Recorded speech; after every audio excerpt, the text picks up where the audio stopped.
One जंगल में टुनटुनी चिड़िया अपने माँ बाप के साथ रहती थी। उसका पिता गन्ने उगाया करता था।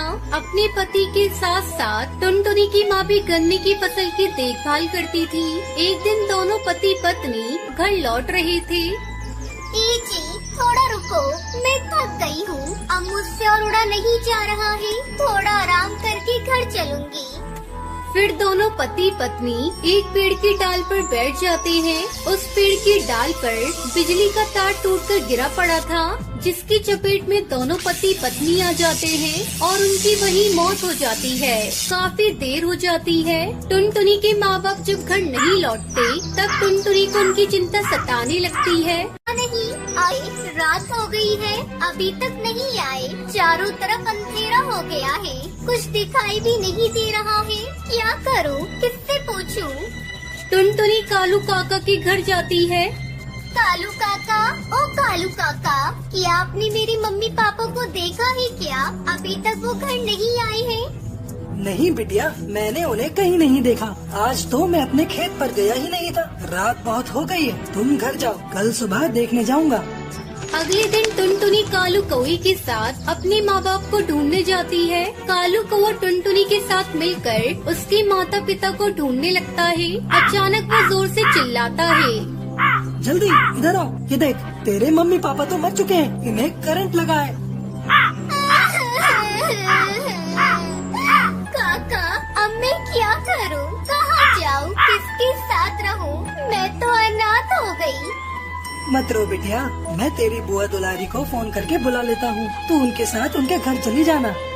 टुनटुनी का रो रो कर बुरा हाल था। अगले दिन उसकी बुआ दुलारी कबूतती है और वो टुनटुनी को अपने साथ लेकर अपने घर जाती है। कुछ दिन यूं ही बीत जाते हैं। एक दिन स्त्री का पति उससे कहता है, अरे दुलारी, बैठे बिठाए इस मुसीबत को अपने गले में बांध लिया। इस महंगाई में अपना गुजारा करना मुश्किल है, ऊपर से तुम इस मनहूस को यहाँ लेकर आ गई। हाँ जी, आप ठीक कह रहे हैं। पक्षियों की जिद करने की वजह से मैं इसे उठा लाई, लेकिन अब मुझे समझ में आ रहा है मैंने बहुत बड़ी गलती कर दी। और तो और कुछ ही दिनों में बड़ी हो जाएगी, तो इसके बिया का खर्चा होगा 100 अलग। ऐसा करती हूँ, इससे जहर देकर मार डालती हूँ, किसी को कुछ पता भी नहीं चलेगा और मुसीबत भी टल जाएगी। जो तुम ठीक समझो दुलारी, वो करो। मैं क्या कह सकता हूँ।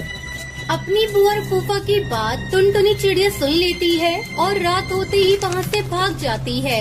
उड़ते उड़ते वापस अपने घर पहुँचती है, लेकिन वहाँ अपना घोंसला न देखकर हैरान रह जाती है। फिर वो कालू कौवे के घर जाती है। कालू काका, ओ कालू काका, मेरा यहाँ घोंसला था ना, वो कहाँ गया? क्या बताऊं बिटिया, तुम्हारे जाने के कुछ ही दिनों बाद एक पक्षी ने तुम्हारे घोंसले पर कब्जा कर लिया। अब तुम्हें रहने के लिए कोई दूसरा घर बनाना होगा। फिर टुनटुनी अपने गन्ने के खेत में पहुंचती है और वहाँ की मिट्टी से अपने लिए एक सुंदर सा घर बनाती है। आज उसे अपने मम्मी पापा की बहुत याद आ रही थी। पापा, मम्मा, अब मैं यही रहूंगी और आपकी तरह गन्ने की खेती करूंगी। आप दोनों जहाँ कहीं भी होंगे, अपनी बेटी को आशीर्वाद देना।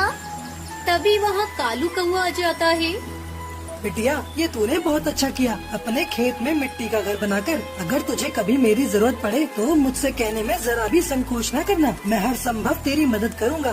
कालू काका, मैंने गन्ने उगाने का फैसला किया है।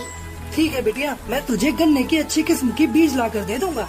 फिर कालू कौवा वहाँ से चला जाता है। इस तरह टुनटुनी चिड़िया मिट्टी के घर में खुशी खुशी रहने लगती है।